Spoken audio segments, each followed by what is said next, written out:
With the Norse mythology storyline concluded, assuming that it actually is concluded, the big question is what's next for Kratos, Atreus, Freya, Mimir, and the rest? With the worst of the Aesir gods like Baldur, Odin, Heimdall, and even Thor all dead, with so many conflicts already concluded, where does the story go from here? Well, I think there are at least 4 potential places God of War's story can go next. First, we could transition to a game in which Atreus is the sole protagonist. Second, Kratos could remain the main protagonist and we could follow him on a new journey outside Midgard, as he lays waste to a new pantheon of gods. Third, Kratos could remain the protagonist and remain in Midgard, a third Norse mythology game, a story focused on his personal growth as a leader. And fourth, a prequel game that covers Kratos' original dramatic journey from Greece to Scandinavia, from compassionless killer to earnest father. Alright, now that we've introduced all 4 possibilities, let's examine each of them in detail, starting with Atreus. I think a new game focused entirely on Atreus is, in some ways, the most natural path forward for the story. We've spent 2 games watching Atreus grow up, from a whiny little brat to an independent and honorable warrior in his own right. He was even a playable character in Ragnarok. Nearly a third of Ragnarok's story followed Atreus by himself. Kratos has spent these last 2 games preparing Atreus to survive alone, and at the end of Ragnarok, his son set off on a new journey, leaving home, leaving his father, to forge his own path to find the lost giants. It would make a lot of sense for us to follow Atreus on this journey while his father stays behind and enjoys a well-earned retirement. The big problem with this option is that I don't think very many fans would be interested in a game where Atreus was the only playable character. The Atreus playable sections of Ragnarok already received some mixed reactions from fans. Personally, I liked them a lot. I really enjoyed Atreus' unique bow-based combat mechanics and his storyline, but I know a lot of other fans didn't. Unfortunately, the simple fact is that most fans don't like Atreus nearly as much as they like Kratos. Whenever the possibility of an Atreus solo game comes up in discussion, I hear a lot of fans say that they are not interested. They would prefer another game where they get to play as Kratos. I don't think this is the fault of the writing. Some characters just have a certain X factor, a certain star power, that makes them more appealing than others. Kratos has it, and Atreus just doesn't. I suspect at least part of the reason is that Kratos has a certain darkness deep within him. He is, at his core, a flawed character, like all of us are, which makes a story where he overcomes those flaws very compelling. Atreus, on the other hand, can seem a little too perfect at times. He's a bit of a goody two-shoes. But whatever the reason, from a purely business perspective, disregarding wherever it makes the most sense for the story to go next, an Atreus solo game is probably going to sell a lot less than a game starring Kratos. And that means an Atreus solo game is probably never going to happen. For now, that means Kratos is going to remain the star of the show, so where can he go next? Well, the most obvious path forward is for Kratos to leave Midgard, leave Norse mythology behind, move on to a new land, a new mythology, a new pantheon of gods to ravage. He's already moved from Greek mythology to Norse mythology. Why not move on to Egyptian mythology next, or Japanese mythology, or Chinese, or Aztec, or who knows what else? There are a lot of mythologies and pantheons left to be explored. Hypothetically, Santa Monica Studios could keep making new games where Kratos bounces from one mythology to the next for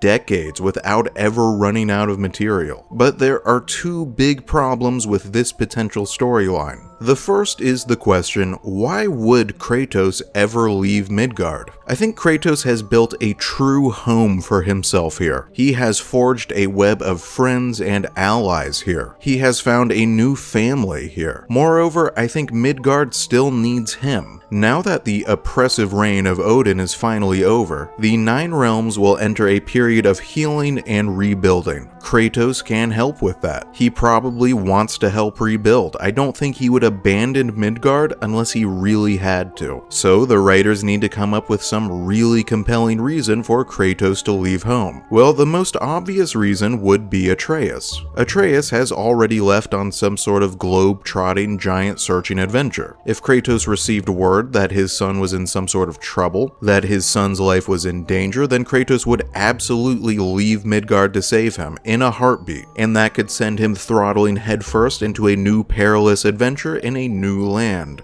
giving him the opportunity to make new allies and enemies among a previously unexplored mythology. In short, everything that fans want out of a new God of War game. The other big problem with this potential storyline has to do with Kratos' personal growth as a character. The thing that made the stories of the previous two games so exceptional, so remarkable, so compelling, was how much personal growth Kratos underwent during those stories. He went from being practically a mindless, compassionless killer in God of War 3 to becoming a father, someone who wanted to be better, who wanted to change, to be better for his son to live a better life than himself. That journey felt so believable, so authentic. The stories of the last two games didn't feel like typical action video game stories. They felt meaningful and important. The characters felt true, their choices mattered. While the gameplay was really good, the story was amazing. That's why I fell back in love with this series. The developers and writers have set a really high bar for any future game in the series. A game where Kratos just goes to Egypt and starts slapping Osiris around isn't enough anymore. No matter how much fun the gameplay is, the story needs to feel meaningful. Characters need to feel complicated and real. Choices need to feel like they matter. Kratos needs to keep growing and learning and changing. Now, I don't think there's such a thing as a limit on how much a person or a character can grow. I think we all have the potential to keep learning and changing for as long as we're alive. But still, what sort of growth can Kratos go through next if he's stuck just slaughtering another new group of gods? Doing the same thing he's always done. He needs to do something new, right? To actually demonstrate his growth. And yet, the story is constrained by the genre of the video game, by the expectations of the audience. Kratos has to go kill some more gods. That's just what God of War is. So with that said, what can the writers do? This is a serious challenge. I wouldn't want to be the person writing the next God of War game. It's not going to be easy. Well, despite all that, I also think that the possibilities are only limited by the writer's imagination. For example, perhaps the next game in the series could tell a story where Kratos confronts a son who has been away for a very long time, for years, decades even, who has grown into someone Kratos doesn't know, perhaps someone whose decisions Kratos doesn't agree with or doesn't understand. What if Atreus has been changed by his own journey? As I've mentioned before, Atreus is a little too perfect, but what if Atreus has had to make some really ugly decisions on his own journey? What if he's made a really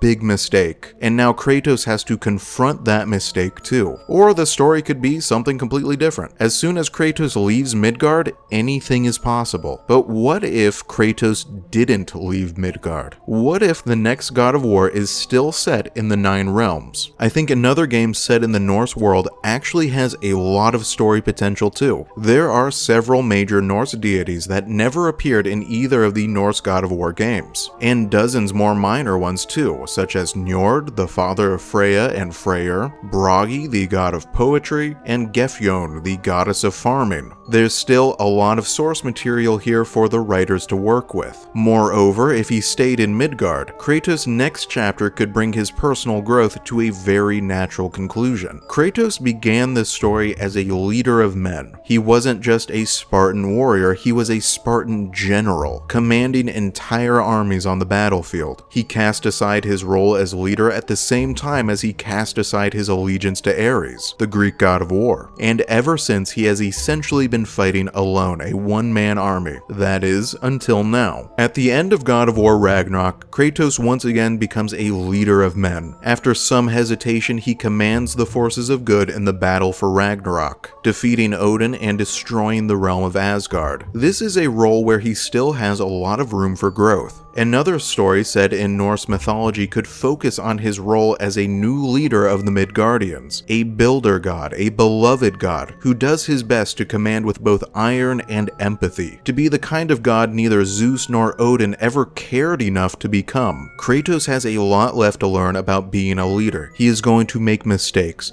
There will be conflicts. There's a lot of story potential here. I think the most obvious plotline here would be some sort of invasion. Kratos having to lead the defense of his home against some dangerous new enemies, so his abilities as a leader can be tested by dramatic and bloody new challenges. But who would the invaders be? Well, I know this is going to sound completely ridiculous, but just stick with me for a second, okay? What if the Greeks invaded Scandinavia? Would it be completely absurd? Absolutely. But could it also make for a really interesting story? Maybe. In his slaying of nearly the entire Greek pantheon back in God of War 3, Kratos unleashed a series of plagues, natural disasters, and war that ravaged the Greek world, killing tens of thousands, if not hundreds of thousands of people. What if a Greek army came to Midgard in search of revenge, to bring the ghost of Sparta to justice for his crimes against the Greek world, for all the people he killed back then? And what if the people of Midgard rallied around their new leader, the god who freed them from the tyranny of Odin, refused to give him up? How would Kratos react? How would his new friends and allies react? How would such a conflict play out? Okay, admittedly, as much fun as this is to think about, this storyline has zero chances of ever actually happening. So let's move on to speculation that's a little more grounded in reality. The fourth and final path forward for the God of War series is actually a path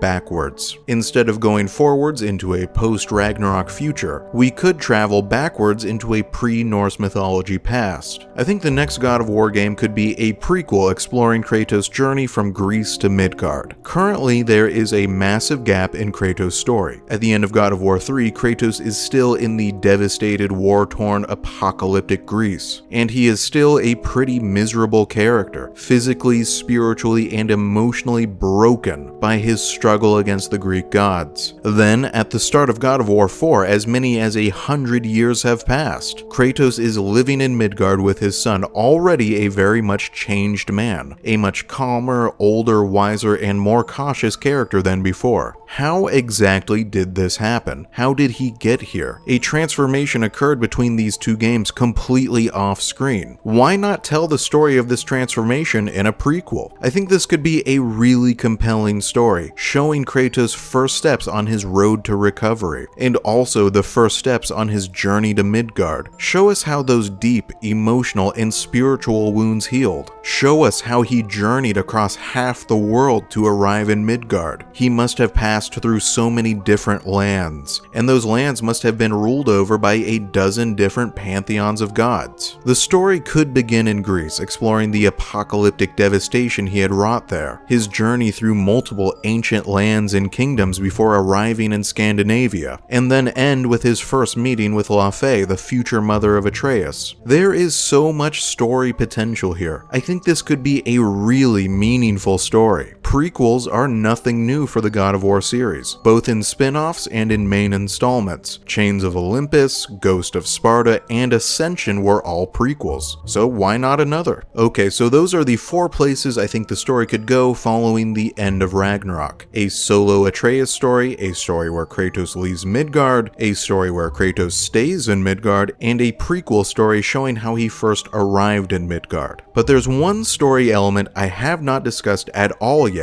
that would also need to be addressed in a new game, and that's Sindri. Of all the plot threads from Ragnarok that remain unresolved, Sindri's is the one I most want to see continued, but I'm also not sure how that can happen. So Sindri has gone on a personal journey of his own, in the opposite direction from most other characters. His has been a journey into darkness, from the good-natured, goofy, comic relief, helpful dwarf smith we met in God of War 4, to a man who has been utterly broken by the death of his his brother by the end of Ragnarok, become the Slayer of Odin. He resents both Kratos and Atreus, and he has not forgiven either for what he perceives as their role in the death of Brock. Sindri was family, a sort of uncle to Atreus, probably closer to Atreus than any other character besides Kratos. This break in their relationship was devastating, and I think I speak for a lot of fans when I say I really need to see the relationship between these characters be healed in the next game. But when and where can that happen? Atreus has already left Midgard. Kratos will probably leave too. What room does that leave for Sindri? The only way this works is if Sindri leaves too, which is actually something I recommended at the end of my previous video, focused on discussing Sindri's story in Ragnarok. I think Sindri needs to leave Midgard in the same way that Kratos needed to leave Greece at the end of God of War 3. This place was the setting of his tragedy, and I don't think Sindri can ever truly heal until he goes somewhere totally new, somewhere he won't be reminded of Brock, of his pain, and perhaps he can meet with Kratos and Atreus again wherever that happens to be. Many years from now, a changed man, and we can finally see his relationship with Atreus healed in that other place too. But there is actually still one other really big question we haven't talked about yet, and this is, what is Santa Monica Studios actually working on right now? Santa Monica is the creator of God of War, and they've been working on the series almost exclusively since the original release back in 2005. Ragnarok released nearly a year ago, and we still have absolutely no clue what Santa Monica has been working on since then. You might assume that they are working on the next God of War title, and there is some evidence for this in the company's open job postings. They are supposedly hiring staff who are familiar with God of War's partner combat system, and also hiring staff familiar with experience in third-person action games, both of which suggest the next God of War is already in development, except maybe not. There have been a lot of rumors that Santa Monica is actually working on something else, a totally brand new IP, their first new IP in 2 decades, which could be really exciting. I would love to see something new from them. What can they do when they have the total creative freedom to make anything they want, no longer bound by the limits of the God of War series? But how would that affect development of a new God of War game? Well, in the past, Santa Monica has only ever worked on one big project at a time. They do also run an external development studio, where they've contributed to smaller indie projects like Journey, The Unfinished Swan, and Everybody's Gone to Rapture, though this external studio has been pretty quiet for the last few years. Regardless, it seems as if their main studio has only ever worked on one project at a time, which means that if they are working on a new IP, God of War could get put on hold for a very long time, like several years. It already takes 4 to 5 years to develop a new AAA game nowadays, so we would have to wait through 2